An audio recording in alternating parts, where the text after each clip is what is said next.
Nous continuons avec l'enseignement intitulé « Vaincre la peur de donner ». J'espère que vous êtes en train d'être délivrés. Nous voulons tous être délivrés de la peur de donner. Et j'espère que vous avez déjà gagné et compris quelque chose. Tout ce que je vous dis se trouve dans la Bible. Parce que quand je lis ma Bible, il n'y a nulle part dans le Nouveau Testament, après que Jésus soit mort et ressuscité, depuis la Nouvelle Alliance, il n'y a nulle part où on dit que si on ne donne pas la dîme, on sera maudit. Mais la parole de Dieu nous dit de tout donner. Ils donnaient tout ce qu'ils avaient. Cela veut dire que tout ce que tu as, tous tes biens appartiennent en réalité à Dieu. Tu devrais alors prier pour que Dieu te donne la direction et te montre comment donner. Je vais bien expliquer cela la semaine prochaine. C'est là que je vous parlerai de la meilleure façon de donner conformément à la manière dont on conçoit Dieu dans sa grandeur sans pour autant nous attacher au 1/10. Je dis que si tu continues à donner 1/10, tu es encore lié à une loi de l'Ancien Testament. Le Nouveau Testament ne te dit pas que Dieu a 1/10 sur tes biens tandis que les 9 autres t'appartiennent. Non, pas du tout. Le Nouveau Testament dit que la totalité même est à Dieu. Tout ce que tu as appartient à Dieu. Dieu ne veut pas que tu lui donnes 10% pour qu'ensuite tu lui dises que vous êtes quitte. Nous devrions chercher la volonté de Dieu sur la totalité de nos biens. Je vous ai dit que dans Colossiens chapitre 2 verset 17, la Bible dit que c'était l'ombre des choses à venir. Si tu vois l'ombre d'une personne, tu peux pas savoir à l'avance qui est cette personne. Chers frères et sœurs, aujourd'hui nous ne sommes plus dans l'ombre. Nous ne sommes plus dans l'Ancien Testament. Nous sommes dans le Nouveau Testament. Jésus a dit dans Matthieu chapitre 5 verset 17 qu'il n'est pas venu abolir la loi, mais qu'il est venu l'accomplir. Toute la loi de l'Ancien Testament parlait de Jésus en partie, dans l'ombre, dans 1/10. Aujourd'hui, nous sommes dans 10/10, c'est-à-dire la totalité. Je voudrais que nous marchions comme ceux qui sont dans le Nouveau Testament, soyons conduits par l'Esprit de Dieu. Basons-nous toujours sur ce verset de 2 Corinthiens chapitre 9 verset 7 qui dit que chacun donne comme il l'a résolu en son cœur sans tristesse ni contrainte, car Dieu aime ceux qui donnent avec joie. Ce verset est vraiment du Nouveau Testament et je vous assure qu'il n'y avait pas ce genre de paroles dans l'Ancien Testament parce qu'on ne parlait pas du tout de la joie. Il fallait juste accomplir la loi. Si tu ne le faisais pas, c'était la malédiction qui devrait suivre. Mais aujourd'hui, grâce au sang de Jésus, il y a la grâce pour que nous sortions de la loi de la malédiction. Moi, je vous dis que souvent les gens sont maudits parce qu'ils croient qu'il y a une malédiction sur eux. Ce que tu crois, c'est ce qui t'arrive. Il y a exactement 9 ans que j'ai compris cette réalité. J'ai alors compris que je n'étais pas maudit, que j'étais plutôt béni. C'est pourquoi maintenant, je ne suis plus lié à 1/10. Je prie alors que l'Esprit de Dieu me guide et me montre ce qu'il veut que je donne. Et je le fais avec joie. Et j'ai vu des fruits. Par contre, je n'ai jamais vu de malédiction par manque de paiement de 1/10. Dieu veut que tu donnes avec joie, avec un cœur qui veut réellement donner. Demain, nous continuerons, mais avant, je voudrais répondre à une question que plusieurs auditeurs m'ont déjà posée en me demandant quel était le rôle de la dîme, puisqu'on donnait la dîme, c'était pour quel but? Beaucoup de gens veulent comprendre la signification de la dîme dans l'Ancien Testament. La réponse se trouve dans Deutéronome 26, verset 12. Il est écrit, lorsque tu auras achevé de lever toute la dîme de tes produits, la 3e année, l'année de la dîme, tu la donneras aux Lévites, à l'étranger, à l'orphelin et à la veuve, et ils mangeront et se rassasieront dans tes portes. Écoutez bien ceux qui le peuvent. Écrivez vraiment ces 4 points. La parole dit, tu donneras la dîme aux Lévites. Lévi était un des 12 fils de Jacob et Dieu avait choisi cette tribu pour être à son service. C'était eux qui levaient la dîme. Deuxièmement, c'était aux étrangers. On donnait la dîme aux étrangers. Troisièmement, on donnait la dîme aux orphelins. Quatrièmement, on donnait la dîme aux veuves. C'est ainsi qu'on utilisait la dîme dans l'Ancien Testament. Que Jésus soit avec vous. Nous continuerons demain.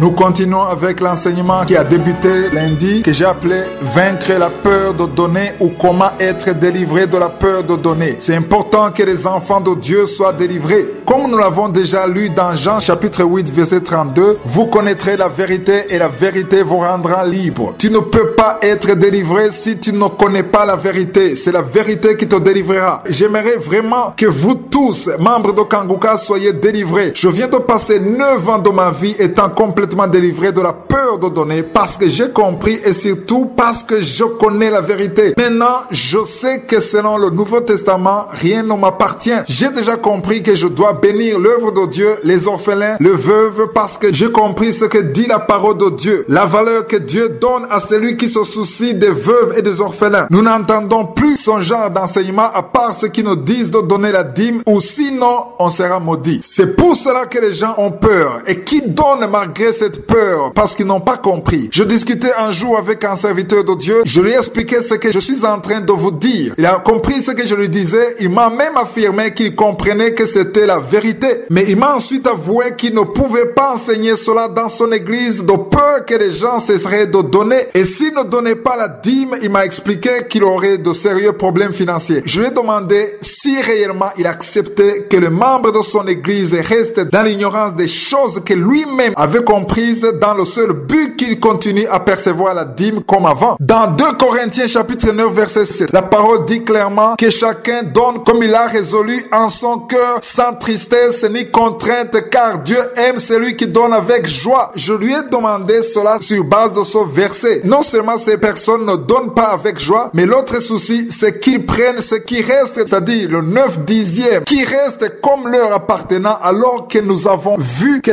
tous nos biens appartiennent à Dieu. La parole de Dieu dit que c'est lui qui produit en nous le vouloir et le faire. C'est lui qui nous pousse à faire ce qui est conforme à sa volonté. Je sais que plusieurs serviteurs de Dieu m'écoutent en ce moment. Je vous dis que si les gens cessaient de donner à cause de cette vérité, c'est parce qu'ils auront été mal enseignés. C'est pour cela que vous devez leur enseigner pourquoi ils doivent donner. C'est ce que nous verrons la semaine prochaine. Celui qui donne doit savoir pourquoi il le fait et la motivation qui le pousse à le faire selon la parole de Dieu. Il y a des gens qui commencent à soutenir l'œuvre de Dieu, à aider les veuves et les orphelins et même les étrangers, mais qui au bout d'un certain temps n'y arrivent plus. Pourquoi est-ce qu'ils se lassent? Parce qu'ils ont été mal enseignés. Nous lisons dans Malachie chapitre 3 verset 10 le passage que nous avons déjà cité dans cet enseignement. Le verset 10 dit: apportez à la maison du trésor toutes les dîmes afin qu'il y ait de la nourriture dans ma maison. Mettez-moi de la sorte à l'épreuve, dit l'Éternel des armées, et vous verrez si je n'ouvre pas pour vous les écluses des cieux, si je ne répands pas sur vous la bénédiction en abondance. Imaginez si la personne essaie et que rien ne se passe durant plusieurs mois alors qu'il a donné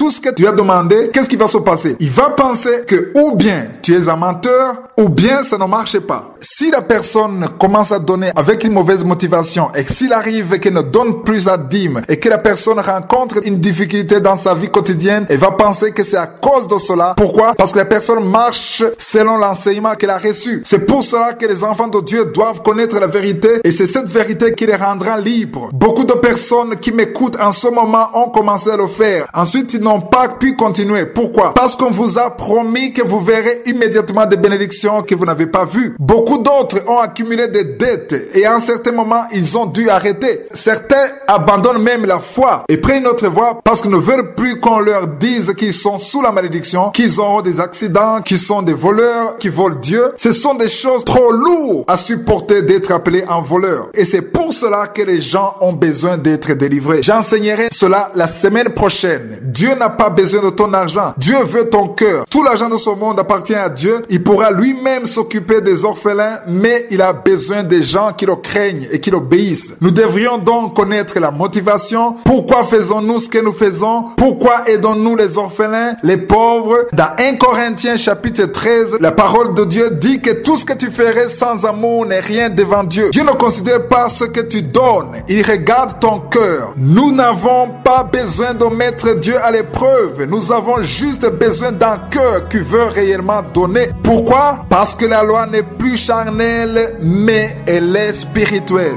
Nous lisons cela dans Romains chapitre 7, verset 14. Que la paix de Jésus soit avec vous et vos familles.